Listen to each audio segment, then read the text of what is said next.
Ada beberapa hal yang menjadi bahan patut kita diskusikan dan renungkan juga.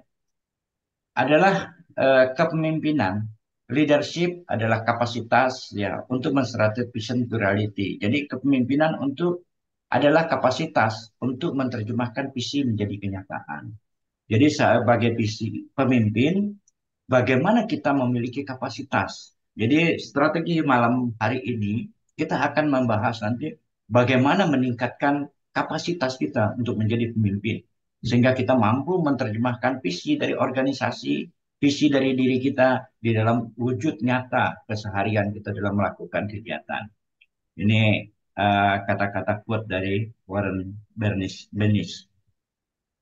Jadi pemimpin itu juga nanti harus kritis. Jadi kritis, berpikir logik, prediktif, dan imajinatif itu kemampuan-kemampuan dasar seorang pemimpin. Jadi kalau istilah sekarang ada istilahnya critical thinking. Jadi berpikir kritis gitu ya. Menjadi pemimpin itu yang bisa dilatih, kemudian kita bisa menjadi pemimpin yang memiliki kemampuan yang kritis untuk mengatasi segala persoalan.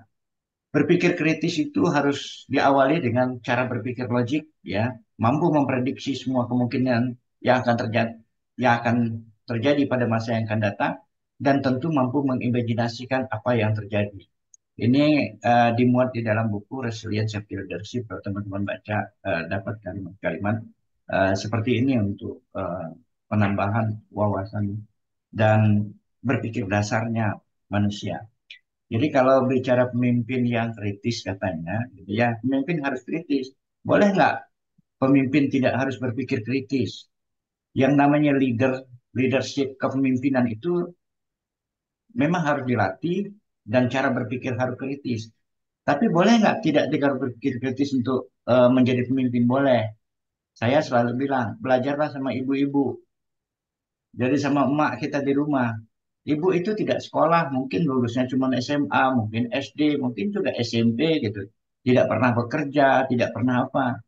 Tapi bagaimana ibu-ibu itu bisa mempengaruhi anaknya, memberikan motivasi anaknya, mendidik anak secara ikhlas dan sukarela, ya sehingga anaknya jadi dokter, jadi para direktur perusahaan, jadi manajer-manajer, jadi orang-orang yang hebat.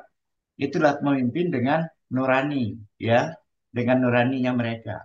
Karena pemimpin prinsip dasarnya juga adalah membuat orang lain menjadi lebih hebat daripada dirinya. Ibu-ibu bisa membuktikan, tapi mulai proses. Tapi sekarang kita juga bisa berpikir lebih cepat dengan cara berpikir kritis. Mungkin sebagai pengantar saja. Tapi jangan juga polanya, pola ibu-ibu. Tapi itu perlu kita pahami bahwa ibu kita mendidik kita segitu hebatnya gitu ya. Sehingga eh, dia tetap menjadi seorang ibu yang ini menua gitu. Dan anak-anak menjadi orang hebat. Sehingga banyak, kalau saya tanya di dalam training kepemimpinan, siapa tokoh yang paling kalian banggakan? Ayah dan ibu, gitu ya. Itu yang selalu mendengar. Tanya ibu mau apa? Ibu kan saya cuma ibu rumah tangga. Tapi dia yang menghantarkan. Esensi leader adalah mempengaruhi orang, membuat orang lebih hebat daripada kita.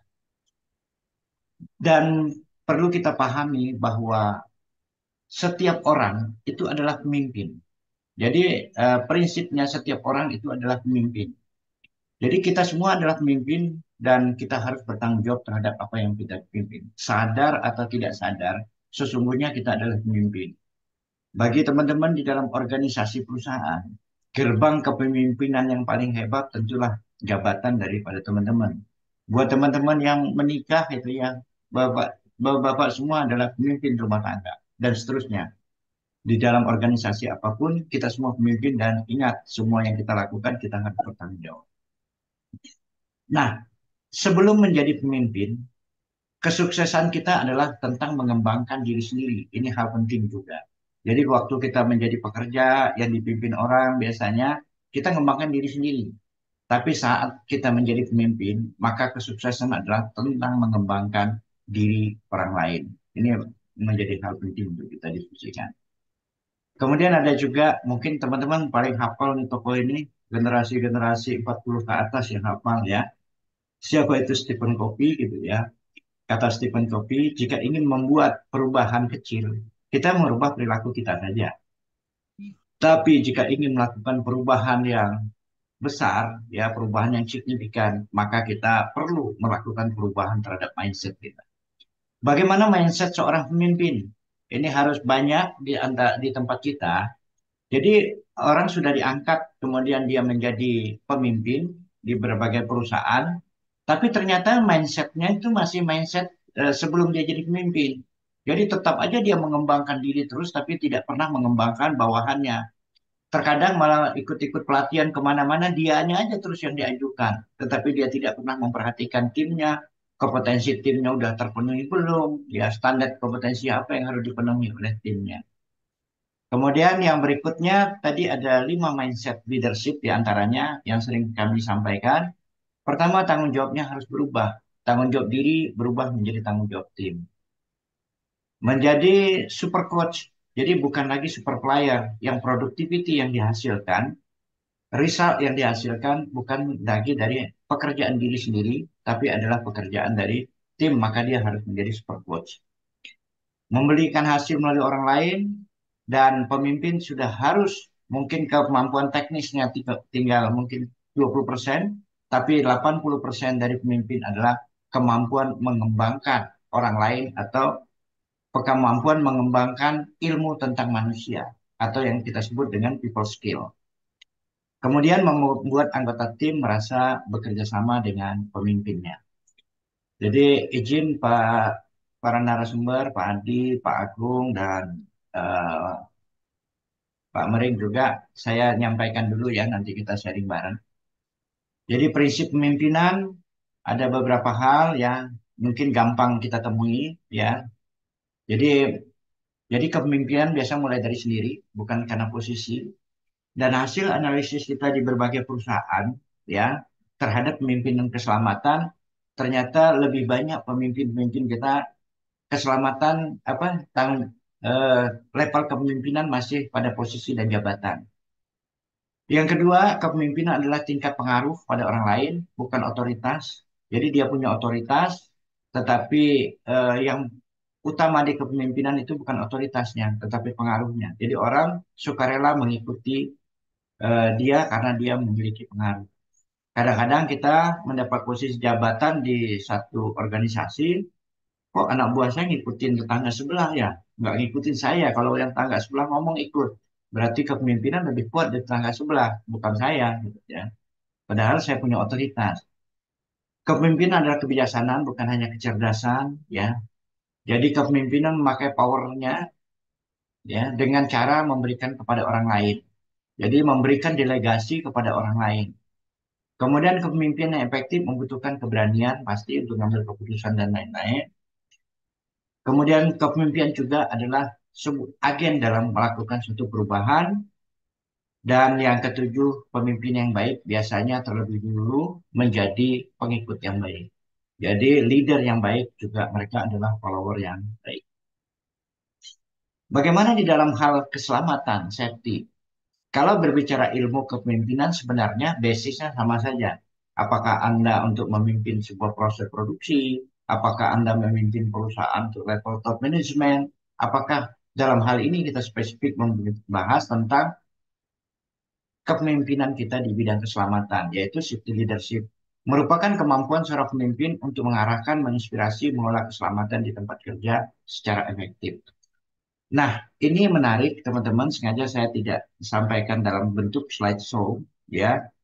Saya akan coba sedikit bahwa kita di dalam mengelola keselamatan ini menjadi perhatian serius. Kita evaluasi sama-sama di organisasi kita.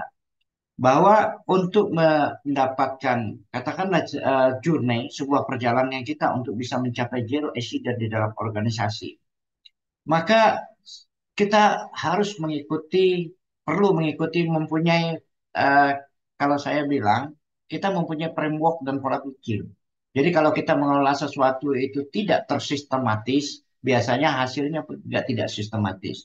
Maka untuk membangun keselamatan terbaik di dalam organisasi kita, sampai menciptakan culture apa yang harus dilakukan, tahapan pertama itu adalah kita sebagai warga negara Indonesia tentunya dan warga negara dunia tentunya kita mematuhi regulasi atau peraturan yang berlaku. Jadi ngelola keselamatan berarti memahami peraturan. Yang berikutnya adalah kaitan dengan engineering. Alat peralatan yang kita gunakan tentu alat peralatan yang memadai, memenuhi syarat-syarat engineering sehingga penggunaan alat dan lain-lain sesuai. Sekarang alat peralatan sudah banyak diciptakan yang menyesuaikan dengan perilaku manusia. Sudah banyak ya. Kemudian hampir semua peralatan juga sudah relatif lebih canggih sekarang. Tinggal pembelian peralatan dari perusahaan seperti apa. Yang berikutnya ada standar-standar yang disepakati ya, yang kita lakukan. Ini adalah stage awal kita untuk mengelola keselamatan dalam organisasi. Walaupun ini dijalankan, biasanya incident rate kita masih cukup tinggi. Nah, berikutnya apa? Baik itu peraturan, baik itu alat peralatan engineering teknologi yang kita pakai dan standar yang kita gunakan, termasuk proses-proses dalam organisasi harus kita petakan dan harus kita buat manajemen risiko. Sekarang, mendirikan perusahaan juga harus berbasis risiko. Maka di dalam kita mengelola safety, ilmu manajemen risiko ini menjadi basis kita dalam mengelola keselamatan. Yang kedua, kita punya namanya sistem manajemen. Agar bisa dikelola sistematis, perusahaan bisa maju dengan baik kalau perusahaan mengelolanya dengan sistem manajemen. Di Indonesia, kita ada sistem manajemen SMK 3 PP 50 tahun 2012 ya. Kalau di konstruksi tadi ada sistem manajemen keselamatan konstruksi gitu ya. Kalau kita di pertambangan ada sistem manajemen keselamatan pertambangan SMKP Minerba. Ini sistem-sistemnya.